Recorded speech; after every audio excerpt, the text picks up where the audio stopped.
Hi, it's Katrina. My friend David is going to be helping me out with the voiceover today, so I hope you enjoy. Number 10. The Princes in the Tower. In 1933, the skeletal remains of two young boys were found at Westminster Abbey in England.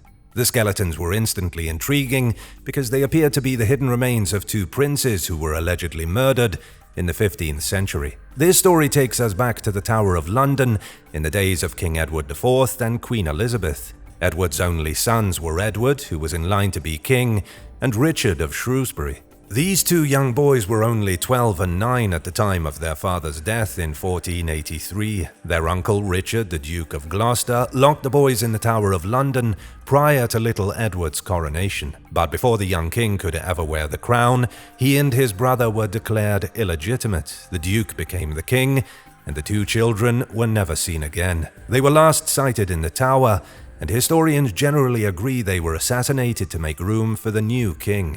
Their uncle almost certainly murdered the boys so that nobody could ever challenge his right to rule.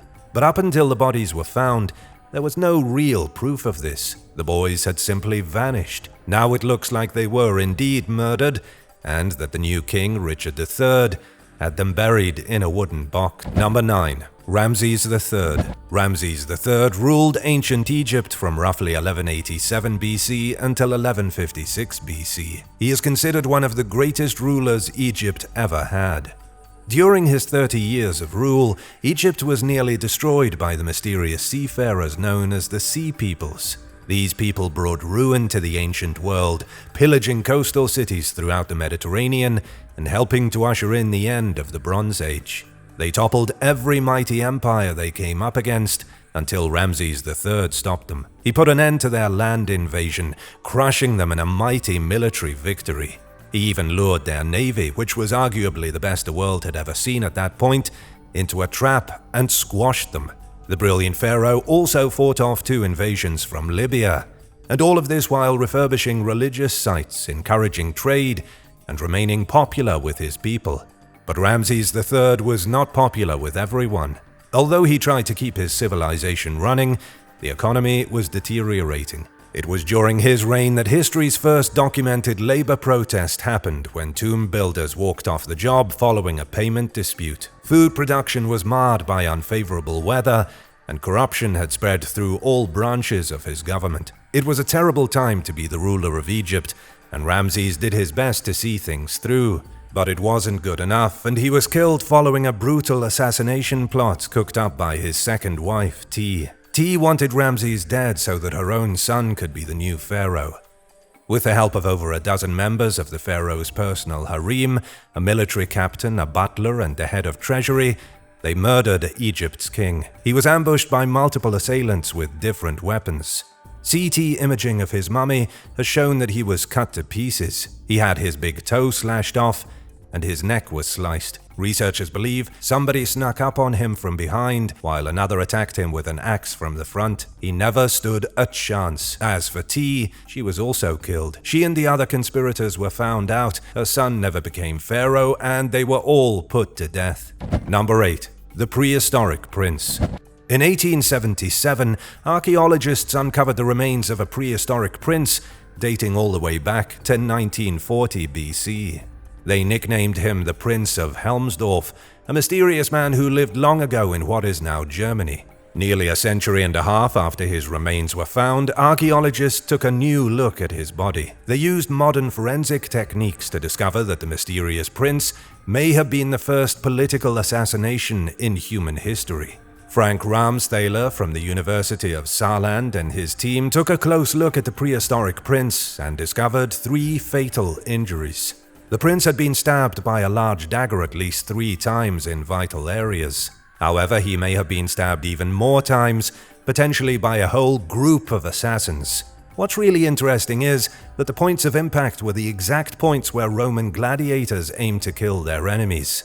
In other words, whoever assassinated the prince was a skilled warrior, someone or some group who knew exactly where to strike. It's not clear exactly what ancient kingdom the prince ruled over nearly 4,000 years ago. He was part of a mysterious European civilization centered near the town of Weimar. What is clear is that whoever killed him had done so by surprise, getting close enough that the prince never even tried to defend himself. Researchers say this suggests he knew his assailant and that he had no idea he was about to be assassinated. Number 7. The Renyan Plot.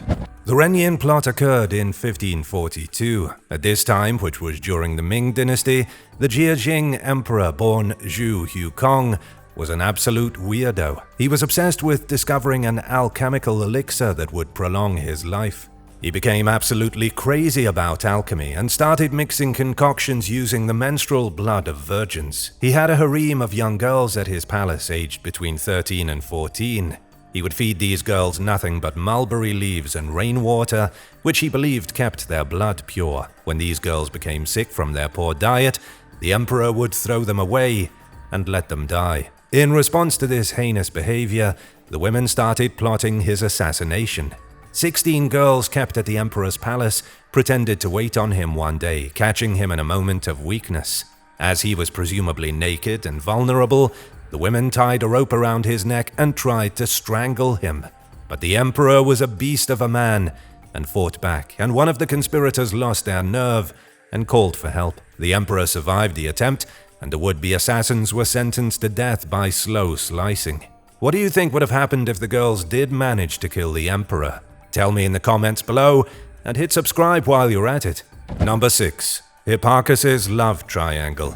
Pisistratus ruled Athens from 546 BC until his death in 527 BC. When he passed away, power over the great Greek city was passed to his two sons, Hippias and Hipparchus. Since Hippias was the eldest, he took on the leading role. His brother ran the city-state, but seemed much more interested in pursuing physical pleasures than the drama of politics. Hipparchus was a notoriously promiscuous person. His lustful eye soon fell upon someone by the name Harmodius. But Harmodius wasn't interested and had already taken a lover named Aristogiton. Following an unexpected rejection, the co-ruler of Athens was furious. He publicly humiliated Harmodius' sister, and Harmodius himself was worried he would be next.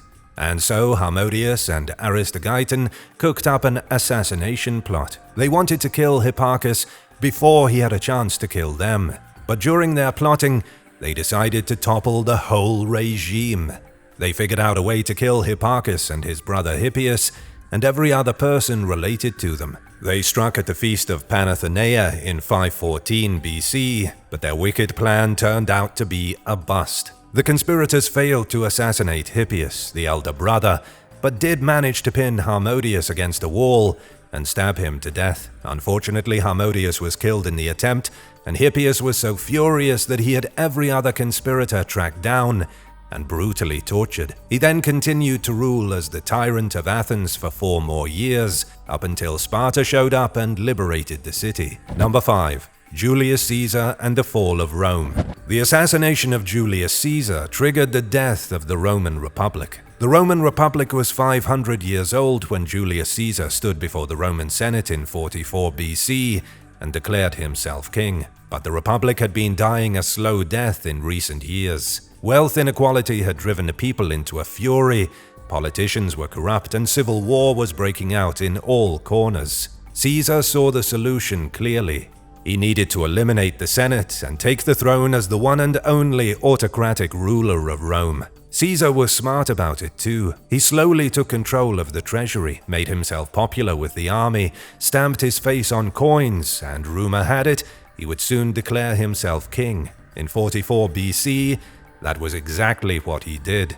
But the Senate was terrified. They knew what would happen if a single man came into absolute power. The authority, wealth, and corruption they had enjoyed for so long would come to an end, and on March 15th, a day you may know as the Ides of March, Caesar was assassinated by men who wanted to save liberty and democracy, and of course, protect their own interests. He was stabbed 23 times. The assassins had thought everything would go back to normal. They thought killing Caesar would stabilize the Roman Republic. Instead, the people were furious. Caesar had promised to make the lower and middle classes great again. He was going to cancel debt, adjust the tax, and make things easier for the people. In the wave of chaos that followed, men battled for the new seat of dictator. Julius Caesar's great-nephew Octavian became the first emperor of the Roman Empire. Number 4. Thomas Beckett.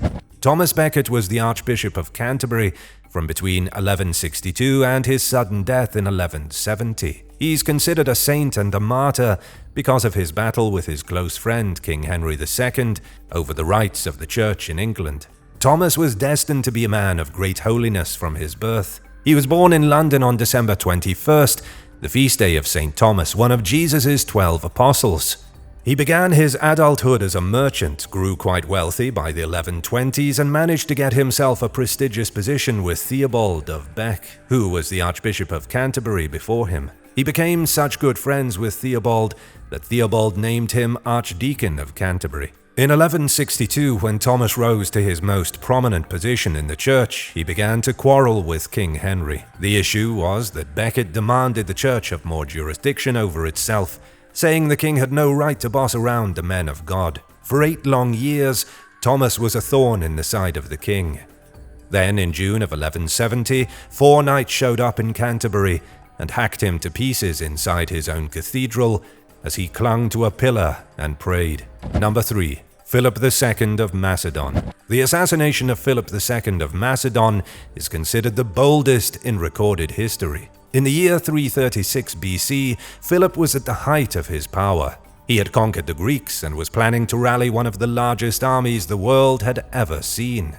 He was going to march the Greeks and his own Macedonian troops against the Persians and crush them on the battlefield. But Philip wasn't a very nice person. He was entangled in way too much family drama.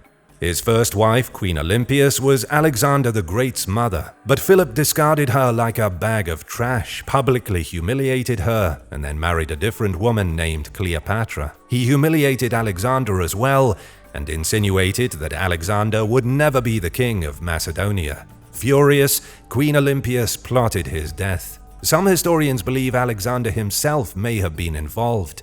A young man named Pausanias was hired to do the killing. As Philip II entered the performance of a play, his killer stepped out of the shadows and stabbed him to death with a knife. It was a daring assassination, and Pausanias was killed for what he did. But the death of Philip meant that Alexander rose to power in his place. And as we know, Alexander would become the greatest conqueror the world has ever known. Number 2. James I. James I, King of the Scots, was brutally assassinated at the behest of his own uncle, Walter Stewart, Earl of Atholl. It happened on February 20th, 1437. James would be the first of 5 monarchs in his family to die brutal and violent deaths. His son James II was accidentally killed when a cannon nearby where he was standing exploded. James III and James IV were both killed in battle, and finally Mary, Queen of Scots, was beheaded. But the violence started with James I. He was the second surviving son of Robert III, previous King of Scots, and Annabella Drummond. It should have been James's elder brother David who took the throne, but Robert Stewart, their uncle, had David arrested in 1402, locked in a tower, and starved to death. This left James as the only true heir to the throne. He was also the only person in the way of having the royal line shift to his uncle and the Albany Stuarts. This prompted Robert III to send his only remaining son to France. But on James's way to France, the young boy was captured by pirates and delivered to King Henry IV of England, and Robert III died. This all happened in the springtime of 1406. Within just a few months, James remained a hostage in England for the next 18 years. James returned to Scotland as a man, but his legitimacy to the throne was immediately challenged by his uncle Walter Stewart. As James struggled to maintain legitimacy, his uncle figured he'd just assassinate him. It happened on February 20th, 1437. James and his wife were staying at a priory when they were locked in their rooms and attacked by assassins. James tried to escape by ripping out floorboards and scurrying through a drainage pipe, but was ultimately caught and hacked to pieces. Number 1. Conrad of Marfa. Conrad of Marfa was one of the most important players in the Third Crusade. He was almost the king of Jerusalem before his unexpected death in 1192. The life and times of Conrad of Marfa are complicated at best. He was born in Italy, served at the court of his uncle in 1160, and had 2 unsuccessful marriages before marrying Isabella of Jerusalem in 1190. Conrad also led an army against Frederick Barbarossa and fought against the treacherous Saladin in the Third Crusade. But the Third Crusade wasn't only about wresting territory back from the Islamic forces, it was also about power. When Conrad was declared the rightful king of Jerusalem, Richard I, King of England, was jealous and furious that he himself hadn't been offered the title. We don't know for sure if it was Richard who ordered the killing, but historians are pretty sure it was him. Just before Conrad was to be crowned, he was besieged by a pair of assassins while on his way home. He was stabbed multiple times and died in the street, and his murder was never technically solved. Which of these assassinations do you think was the most outrageous? Let me know in the comments, and thanks for watching. Be sure to hit that subscribe button if you haven't yet, and come back for more shocking videos on ancient history.